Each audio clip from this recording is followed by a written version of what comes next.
మొన్నొక నేను మాట విన్నాను, ఎవరో గోవిందా అన్నారు. గోవిందా అని అనకూడదండి అన్నాడు ఒక ఆయన. గోవింద అనకూడదా? గోవింద అంటే గోవిందేతి సదా స్నానం, గోవిందేతి సదా జపం. జబ్బులు పోతాయి. ఎలాంటి అశుచి పరిస్థితుల్లో ఉన్నా గోవింద అనుకుంటే శుచి అయిపోతాడు. అంత పవిత్రమైన గోవిందనామా అనకూడదు అంటే వాడు ఎప్పుడో విన్నట్ట, శవాన్ని ఎత్తేటప్పుడు గోవింద గోవింద అన్నట్ట. అది వాడు గుర్తొస్తుంది. అందులో మన ఇళ్ళల్లో పెద్దలు ఉంటారండి, వాళ్ళకి ఇట్లాంటివే సంప్రదాయాలు. వాళ్ళు ఏదండి మా తాత చెప్పాడు, వాడి తాత ఏం చెప్పాడు, శాస్త్రం చదివి చెప్పాడు, ఇట్లాంటివి చూసి చెప్పాడు. అది ఏం చేస్తాం? కనుక ఆఖరికి నాకు భయం వేస్తుంది. అసలు శాస్త్రాలు ఏమిటో తెలియక ఇట్లాంటివి శాస్త్రాలు అయిపోతాయేమో అని భయం కూడా తెలుస్తుందా. ఇక్కడ గుర్తుపెట్టుకోండి. కనుక ఇవన్నీ వర్ణించాడు కనుక భయపడవలసిన విషయాలు ఏమీ లేవు, జాగ్రత్త పడాల్సిందే. కనుక అన్వయాలు మొత్తానికి 21 నరకాలు. ఈ నరకాల గురించి ఇక్కడే చెప్పాడు. దేంట్లో? భాగవతంలో. అందుకే ఈ సందర్భం వచ్చింది. భాగవతం 21 నరకాలు చెప్పారు. అవే ఇక్కడ చెప్తున్నాడు. అందులో ఉన్నవి అచ్చం ఆర్డరే, ఇక్కడ కొంచెం డీటెయిల్గా చెప్పాడు అంతే. 21 నరకాల పేర్లు వింటామా? తప్పేం లేదు వింటే. నరక బాధలు కానీ వింటేట నరక బాధలు పోతాయట. ఇదేమిటి? ఆశ్చర్యం వేయచ్చు మీకు. ఏదో రహస్యం ఉంది ఇందులో, ఋషులు చెప్పిన దాంట్లో. ఈ మధ్య ఒక సిద్ధపురుషుడు చెప్పిన మాట చెప్తున్నా. రామకథో కృష్ణకథో శివకథో వింటూ కన్నీరు కానీ కార్చితేట వాడికి జీవితంలో దుఃఖాలు పోతాయట. ఎందువల్ల అనేదానికి ఒక కారణం చెప్పారు. ఎందుకంటే వీడికి బ్రతుకులో ప్రారంధవశాత్తు రేపు పొద్దున్న దేనికో ఏడవాల్సిన ఒక రాత ఉంది. ఇక్కడ కూర్చుని వాడి కళ్ళంటే నీళ్లు ఏడుపు వచ్చేసింది కదా, కనుక దానికి ఇది చల్లు కొడతట, కొట్టి అక్కడ ఏడవకుండా చేస్తాట, అంటే దుఃఖ సంఘటన రాకుండా చేస్తాట. ఇది ఆ కౌంటింగ్ ఏదో వాళ్ళ దగ్గర ఉందండి, మనకు అర్థం కాదు. ఇది చూసారా, మనకు తెలియదు. కనుక అయితే ఇదే బాగుంది, పురాణాలకు వస్తే ఏడుస్తుంటే బాగుంటుందేమంటే వింటూ ఏడవడం కూడా అంత తేలిక కాదండి. భగవంతుడి గురించి వినగానే హృదయం కరుగుతుందా? కొందరు సరిగ్గా పురాణం దగ్గర ప్రార్థన అవగానే కళ్ళు మూతలు పడిపోతాయి. ధ్యానభంగిమతో కాదు, మళ్ళీ చిట్ట చివరికి మంగళం అన్నప్పుడు లేస్తారు వాళ్ళు. ఎంత అద్భుతంగా, ఇంత మైకు, ఇంత హోరు, ఏది వాళ్ళు కదిలించలేదు. మరి వాళ్ళని ఏం చెప్తారు చెప్పండి. కనుకనే ఇక్కడ ఈ విశేషణాలు తెలుసుకోవాల్సింది. శ్రవణ మాత్రం చేతి ఫలితాలు ఉంటాయి. కనుక 21 నరకాల పేర్లు విన్నంత మాత్రం భయం లేదు. వీటి గురించి ఎంత చెప్పడం ఎందుకంటే అసలు ఏదో చెప్తా అయిపోయింది కదా అనుకోకూడదు మళ్ళీ. కనుక ఇవన్నీ కూడా విషయం మరింత పట్టించుకోవడానికి పనికొస్తాయి. కనుక ఇక్కడ ఏం చెప్తున్నాడో చూడండి. ఎన్ని రకాల నరకాల పేర్లు ఇవి. తామిశ్రము, లోహకుండము, మహారౌరవము, శాల్మలి, రౌరవము, కుట్మలము, కాలసూత్రము, పూతిమృత్తిక, సంఘాతము, లోహితోదకము, సవిషము, సంప్రతాపనము, మహానిరయము, కాకోలము, సంజీవనము, మహాపథము, అవీచి, అంధతామిశ్రము, కుంభీపాకము, సంప్రతాపనము, ప్రతాపనము. 21 నరకాల పేర్లు ఇవి. ఇందులో ఏవో అందంగా వినిపించాయని ఇళ్ళకి వాటికి పెట్టుకోవద్దు దయచేసి. ఏతేషు పతితామూఢా పాపిష్టా ధర్మవర్జితా. వీటిలో పడతారట పాపిష్ఠులు, ధర్మము లేని వాళ్ళు. ఇక్కడ పడే బాధలు ఎంతవరకు అనుభవిస్తారు? ఎంతసేపు ఇదే చెప్తారా అంటారు కాదు, అక్కడ అనుభవించేది కల్పాంతం వరకు. అది చెప్తున్నాడు ఇక్కడ. మరి తర్వాత ఈ జీవులందరూ, ఈ లోకాలన్నీ లయమైపోతాయి. మళ్ళీ సృష్టిలో నీచ జన్మల్లోకి వచ్చి పుడతారు. ఇది చెప్తున్నాడు. తర్వాత నీచ జన్మల్లోకి వస్తారు.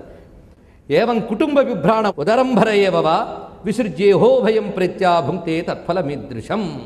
మొత్తానికి ఫలములు ఎవరు అనుభవిస్తారు అంటే మళ్ళీ చిట్ట చివరికి ముగిస్తూ చెప్తున్నాడు విష్ణువు. ఏమని? ఎవడు కుటుంబ విభ్రాణ ఉదరంభరయేవవా. కుటుంబాన్ని పోషించడం, కడుపు నింపుకోవడం, ఈ రెండు మాత్రమే జీవితం అనుకునేవాళ్ళు, దానికోసమే బతికేవాళ్ళు, వాళ్ళకి ఇహము పరము కూడా చెడి ఇది అనుభవిస్తారు సుమా. అందుకే ఒక్క మాట చెప్తున్నాను వినవయ్యా గరుడా.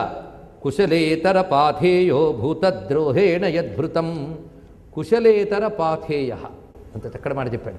కుశల ఇతర పాథేయ అంటే క్షేమంకరమైన ధర్మ మార్గాన్ని విడిచిపెట్టి ఇతర మార్గాల్లో సంపాదించే వారందరూ ఇది అనుభవిస్తారు అన్నాడు. ఒకటే మాట చెప్పాడు. చాలా ముఖ్యమైన మాట ఇది, గుర్తుపెట్టుకోండి. ధర్మ ప్రకారంగా సంపాదించకుండా, ధర్మం కోసం వినియోగించకుండా ఏ ధనం ఉంటుందో ఆ ధనానికి విషమని పేరు.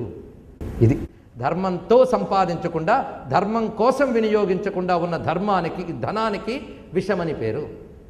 ఆ విషధనాన్ని సంపాదించి అనుభవించేవాడు ఈ స్థితిని అనుభవిస్తాడు వాడు. కానీ ఆ డబ్బుతో బతికిన కుటుంబం అనుభవించదన్నాడు. ఇది ముఖ్యమైన అంశం. చూడండి, ఆ కుటుంబం అనుభవించదట. అది చెప్తున్నాడు ఇక్కడ.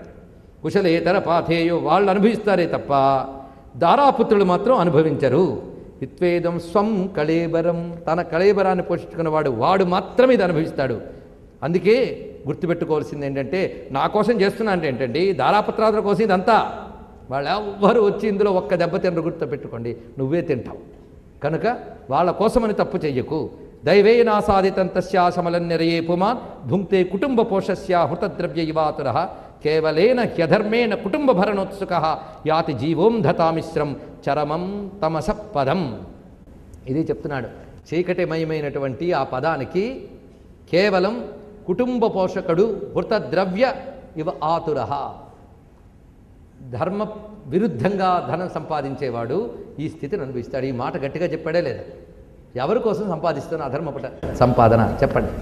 అది దానికి సమాధానం చెప్పుకోగలిగితే వాడికి సమాధానాలు దొరుకుతాయి. నిజానికి అధ్యాయం మనం మొత్తం రాజకీయ నాయకులందరికీ వినిపించామనుకోండి, మొత్తం ప్రభుత్వాధికారులందరికీ వినిపించామనుకోండి, కొంత భయంతోనైనా తప్పు చేయడం మాంతారా లేదా చెప్పండి. ఇప్పుడు చెప్పండి, అక్కడ అక్రమార్జన తగ్గితే దేశానికి ఎంత క్షేమం. ఎందుకంటే మన వాళ్ళందరూ అక్రమార్జనతో పోగు చేసుకున్న వాటన్నిటితో 10 దేశాలు బాగు చేయొచ్చుట. తెలుసా మీకు? 10 దేశాలు బాగు చేయొచ్చుట. చిత్రం ఏంటంటే, ఒక ఊర్లో రోడ్లు బాగు చేయాలంటే ఆ పురపాలక సంఘంలో ఫండ్స్ ఉండవు. ఒక రాజ్యాన్ని అంటే ఒక స్టేట్ని డెవలప్ చేయాలంటే ఖజానా ఖాళీ. అన్నీ ఖాళీవే, కానీ నాయకుల ఇళ్లల్లో మాత్రం సమృద్ధిగా పెరిగిపోతాయి. అవి ఖాళీగా ఉండవు. ఇదేమిటి బాధో? కనుక ఖాళీ ఎక్కడుంది? ఎవరు కల్పించారు? ఆలోచించండి. ఇవన్నీ ఎందుకు చెప్తున్నామంటే, ఎవరు వినేం చేస్తారని మీరు అనొచ్చు, కానీ నాకు తెలిసి చెప్తున్నంతకాలం విష్ణుమూర్తి ఉన్నాడు ఇక్కడ, ఆయన వింటున్నాడు. ఇందాక చెప్పిన యమచిత్రగుప్తాదులందరూ ఇప్పటికే విని సంతోషించారు. వారందరికీ చెప్పుకుంటున్నాం. అక్కడేదో ఒక్కొక్కరిని కొడుతున్నారు, చాలా సంతోషం. ఇక్కడ ఈ దేశాన్ని కబళిస్తున్న వాళ్ళందరూ ఒక్క కొట్టేనో కొడితేనే ఆ దేశం బాగుపడుతుంది అని ఒక్క బాధతో చెప్తున్నారు.